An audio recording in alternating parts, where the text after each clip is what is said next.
J'espère que vous allez bien, j'espère que vous vous portez bien. Nous avons pu confirmer au cours de nos investigations que la justice française est en train de progresser énormément dans l'instruction judiciaire qu'elle mène autour de l'affaire ou du scandale MLDZ, une affaire d'enlèvement, de séquestration suivie d'une entreprise terroriste avec pour objectif, visiblement, de porter atteinte à la vie et à l'intégrité physique d'MLDZ, blogueur et cyberactiviste, parmi les opposants algériens les plus connus et les plus populaires à l'étranger. Malheureusement, il ne peut pas rentrer chez lui, comme beaucoup d'opposants et beaucoup d'activistes et de cyberactivistes algériens. Au cours de l'instruction judiciaire menée par les autorités françaises, au niveau du parquet national antiterroriste, qui relève du tribunal judiciaire de Paris, un homme important a été cité comme suspect et les autorités judiciaires françaises cherchent à l'auditionner, l'ont convoqué selon nos investigations officiellement pour l'interroger et pour l'auditionner. Il s'agit d'un homme qui a occupé un poste important à l'ambassade d'Algérie à Paris. Il s'agit du premier secrétaire de l'ambassade d'Algérie à Paris. Le premier secrétaire, c'est un poste qui n'est pas un quelconque poste. C'est un poste stratégique, c'est parmi les, on va dire, 5 postes les plus stratégiques d'une ambassade d'un pays à l'étranger. Alors, le premier secrétaire, son rôle, c'est quoi? C'est d'analyse, faire des analyses, faire des notes de synthèse, préparer la visite des dirigeants algériens qui devaient venir en France, donner des...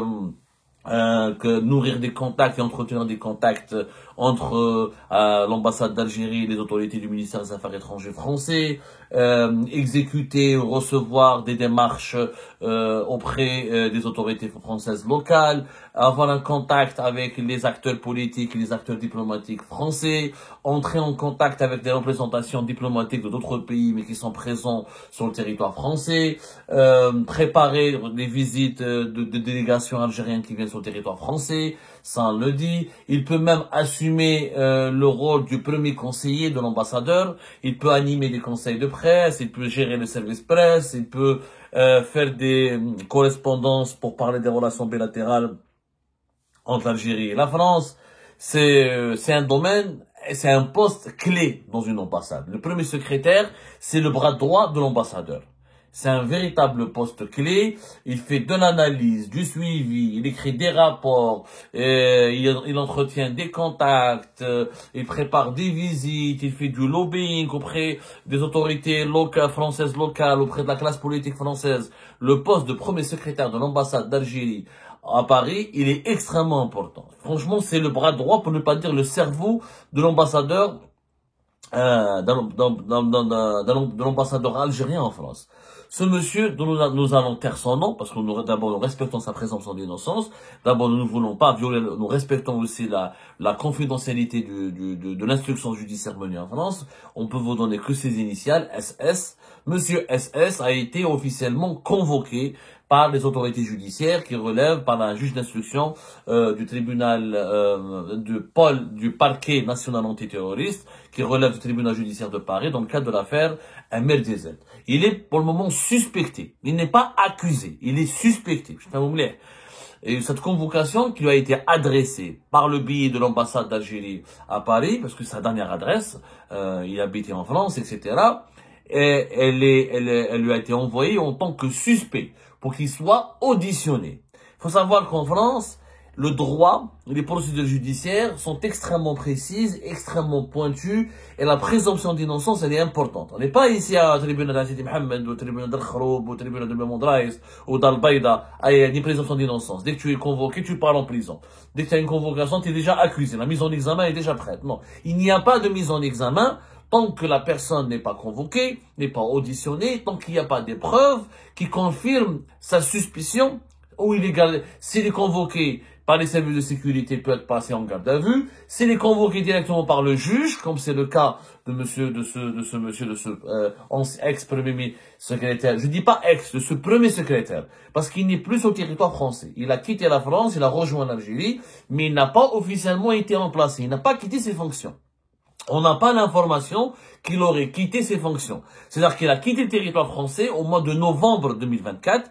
Donc on ne sait pas s'il a été rappelé par les autorités algériennes parce que justement l'affaire les relations bilatérales entre les deux pays ont éclaté et ils ont eu peur qu'il soit arrêté ou il soit suspecté de quoi que ce soit, ou sauf où il a été juste rappelé parce que pour d'autres missions ou pour d'autres tâches. En tout cas, il n'a pas perdu son poste. Puisque visiblement, il n'a pas été remplacé officiellement dans son poste.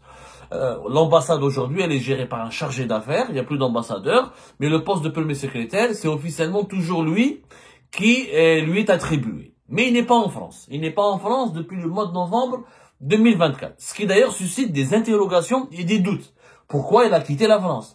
Il faut savoir que juste avant qu'il parte, ce monsieur, comme l'adjoint consul de Créteil, lui, il est parti au mois de décembre 2024, et c'est la deuxième. Il y a 3 personnes qui sont recherchées et qui sont, on va dire, considérées comme suspects. L'adjudant R qui a été emprisonné, placé en détention provisoire le 11 avril 2025 par une juge par le parquet national antiterroriste de Paris, et l'adjoint consul de Créteil. L'adjoint consul de Créteil, qui lui a fui, on sait qu'il a fui, parce qu'il était impliqué dans l'affaire de l'espionnage. L'adjoint consul de Créteil, il a été rapatrié vers l'Algérie dès que l'espion qui a été, le fonctionnaire franco-algérien de Bercy, le ministère français de l'économie et des finances, dès qu'il a été arrêté pour l'espionnage au profit des autorités algériennes, l'adjoint consul de Créteil, qui était son agent traitant, qui était lui le manipulateur qu'il a utilisé pour soustraire et retirer et lui soutirer des informations sur 32 personnalités algériennes qui ont été espionnées à travers cet fonctionnaire franco-algérien qui travaillait pour le Bercy, pour le ministère des Finances et de l'économie, et qui a lui-même utilisé une femme avec laquelle il avait une liaison intime, qui travaillait au sein de l'Office français de l'immigration et de l'intégration, pour trouver les adresses et tous les détails des dossiers administratifs, sur les cartes de séjour, sur la localisation précise de 32 personnalités algériennes, parmi lesquelles il y a des journalistes indépendants comme moi, des opposants comme des cyberactivistes comme MLDZ, d'anciens ministres comme qui sont établis en France comme Abdeslam Bouchouereb, des hommes d'affaires, des demandeurs d'asile, des militants du MAC, des dirigeants du MAC, des militants de Rachid, 32 personnalités qui étaient recherchées ou ciblées par les autorités algériennes. Le fonctionnaire de Bercy, son agent traitant, la personne à qui le fonctionnaire de Bercy avait transmis les informations qui ont été illégalement récupérées ou illégalement obtenues auprès de l'OFI et auprès du ministère des Finances et de l'économie en France, ont été données à cet agent qui est un lieutenant-colonel des services secrets algériens et qui était adjoint consul, qui avait comme couverture le rôle d'adjoint, comme couverture la fonction d'adjoint consul au consulat d'Algérie à Créteil. Cette fois-ci, c'est le premier secrétaire de l'ambassade d'Algérie en France qui est suspecté et qui fait l'objet d'une convocation judiciaire parce qu'il aurait joué un rôle important selon les éléments de l'enquête qui sont en cours en ce moment, qui est toujours en cours, les premiers éléments de l'enquête qui ont été parvenus au juge français du parquet national antiterroriste. Ce premier secrétaire, ce fonctionnaire de l'ambassade d'Algérie à Paris, aurait joué un rôle important, ou est suspecté pour le moment. Il n'est pas encore accusé, il est suspecté d'avoir joué un rôle important dans l'organisation du kidnapping, de l'enlèvement et de la séquestration d'un MLDZ. Alors, nous, on a essayé de confirmer ces informations-là. C'est tout ce qu'on a pour le moment. Il y a le procédure judiciaire est en cours. Maintenant, la balle est dans le camp de ce monsieur. Est-ce que monsieur SS va accepter de venir? Ça, c'est la grande question. Est-ce qu'il aurait fui, lui, comme l'adjoint consul de Créteil? Ça, je peux pas l'affirmer. Alors, des sources affirment, certaines sources proches du dossier MLDZ constatent et affirment avec beaucoup de décontraction, ils affirment, c'est-à-dire elles sont unanimes à affirmer que il s'agit d'une fuite et qu'il aurait été informé qu'il est suspecté, qu'il est sous enquête de la part du contre-espionnage français, que les services de contre-espionnage français le suivaient, s'intéressaient à lui et enquêtaient sur lui. Donc par précaution, les autorités algériennes lui auraient demandé l'auraient rapatrié, lui auraient demandé de quitter la France. D'autres sources disent que non, il a quitté le plus normalement du monde. Il a été rappelé par les autorités algériennes pour une autre mission. On n'a pas le fin mot de la vérité. Après, on peut douter. Vu qu'il était sous enquête, suivi et surveillé par le contre-espionnage français, il est probable, mais on n'a pas de preuves. En tout cas, pour le moment, il n'y a rien, il n'y a aucun indice ou il n'y a aucune affirmation de la part du parquet national antiterroriste qui reste extrêmement discret. C'est normal, c'est pas le moment encore de communiquer. D'ailleurs, beaucoup de nos lectrices et lecteurs, de nos abonnés, notamment des ressorts des Algériens et des Algériens, nous posent toujours des questions, mais pourquoi les juges ne s'expriment pas? En France, la prise de parole publique d'un magistrat, notamment du parquet ou d'un juge, d'un procureur de la République, notamment du parquet national antiterroriste, elle est extrêmement encadrée. On ne va pas s'exprimer tant que l'enquête n'a pas été bouclée. On ne va pas s'exprimer tant que tous les suspects n'ont pas été auditionnés ou identifiés. On ne va pas s'exprimer tant que l'enquête, tant que les juges d'instruction en charge de l'affaire n'ont pas fait des conclusions préliminaires. Et on ne va pas s'exprimer si l'affaire est extrêmement grave, il y a langage, des intérêts politiques ou des enjeux politiques importants ou si elle concerne des entités politiques ou des entités étatiques, c'est-à-dire des États étrangers. Donc c'est extrêmement compliqué. Donc il va y avoir une communication au bon moment. Mais les juges, leur rôle n'est pas de communiquer. Leur rôle est d'enquêter et de trouver la vérité. Et en France, pour trouver la vérité, il faut une enquête. Dans la neige, pas comme dans certains pays où la justice n'est pas indépendante, et du juge, voilà, il y a une arrestation, placement en détention provisoire, et dès qu'un communiqué, nous vous confirmons. Non, ça se passe pas comme ça. Une enquête prend du temps. C'est des vérifications minutieuses, c'est des confirmations, c'est des auditions. Ce sont des personnes qui sont recherchées, qui doivent être arrêtées. Donc c'est toute une enquête qui est menée. Et ça se passe pas comme ça en un claquement de doigts. Donc c'est pour ça que ça prend du temps. Et c'est pour ça que nous, on parle à des sources bien placées, mais ces sources n'ont pas l'information facilement. Il faut trier l'information, il faut la confirmer, il faut la vérifier, et le dossier, il est verrouillé. L'affaire MLTZ ici en France, elle est gérée de façon très professionnelle. Très peu d'informations en filtre. Mais vraiment très peu d'informations en filtre. Maintenant, avec cette confirmation que nous avons pu obtenir de la convocation judiciaire qui a été adressée à ce premier secrétaire de l'ambassade d'Algérie en France, il y a quand même un rebondissement. Il y a quand même une nouvelle étape. Parce que jusque-là, c'était le consulat d'Algérie à Créteil qui était cité. Or, l'ambassade, c'est pas comme un consulat. L'ambassade, c'est l'entité qui représente directement l'État algérien. L'ambassade, c'est un niveau de représentation plus élevé qu'un consulat. C'est le niveau de représentation le plus élevé par excellence d'un État étranger sur le territoire d'un autre État.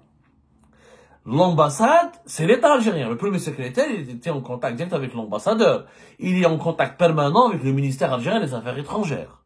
Donc, s'il est suspecté, c'est que malheureusement, il y a des indices que peut-être, je dis malheureusement, voilà, c'est un jugement de valeur de ma part, parce que ça me fait pas plaisir, moi, en tant qu'Algérien, de voir que mon pays, les représentants, les dirigeants de mon pays sont cités ou recherchés ou convoqués dans une affaire aussi sale, aussi crapuleuse que séquestration, enlèvement et tentative et entreprise terroriste contre un opposant politique, un blogueur et un cyberactiviste. C'est vraiment insupportable.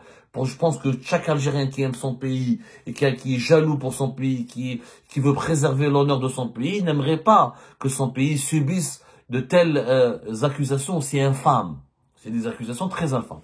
Et je précise encore une fois, pour le moment, il est suspect, ce premier secrétaire, de l'ambassade d'Algérie en France. Mais l'ambassade, c'est l'État algérien direct. C'est une subdivision directe du ministère des Affaires étrangères en Algérie. C'est le territoire administratif, c'est un territoire diplomatique, c'est une entité qui est administrée par l'État algérien directement. Donc maintenant, du consulat de Créteil, on passe à l'ambassade. C'est-à-dire qu'il y a un niveau élevé on suspecte, voilà. Il y a des doutes et des suspicions, autour de l'implication de dirigeants à un niveau élevé de l'État algérien dans l'affaire MLDZ. Et c'est ça ce qui est désastreux dans cette affaire. C'est vraiment désastreux. On demande toujours, en Algérie, on cherche toujours des informations pour pourquoi la justice française ne s'exprime pas. Ah non, on aimerait savoir pourquoi les autorités algériennes ne s'expriment pas. C'est aux autorités algériennes de s'expliquer aussi. Et quand tu as le premier secrétaire de l'ambassade qui est cité, qui est suspecté, il y a de quoi, mon ami, il faut vraiment s'expliquer. Moi, je ne comprends pas. Encore une fois, je le dis. C'est diplomate algérien. Parce que le premier, alors, celui qui travaille pour le consulat, il a une protection consulaire. Celui qui travaille pour l'ambassade, il a une immunité diplomatique plus élevée, plus forte, plus puissante. Et celui qui est en prison est un agent du consulat, c'est un agent consulaire. Le premier secrétaire de l'ambassade, c'est un diplomate. L'adjoint consul, je crois il peut avoir le consul, l'adjoint consul peuvent avoir l'immunité diplomatique, mais un fonctionnaire de l'ambassade, comme le premier secrétaire de l'ambassade, il a de facto l'immunité diplomatique. Donc c'est vraiment un poste assez prestigieux et assez important dans la hiérarchie, dans l'organigramme des représentations diplomatiques étrangères sur le sol d'un pays. C'est aux autorités algériennes de s'expliquer, de nous donner leur version des faits. Qu'est-ce qui s'est passé dans l'affaire Ahmed Z, c'est tout.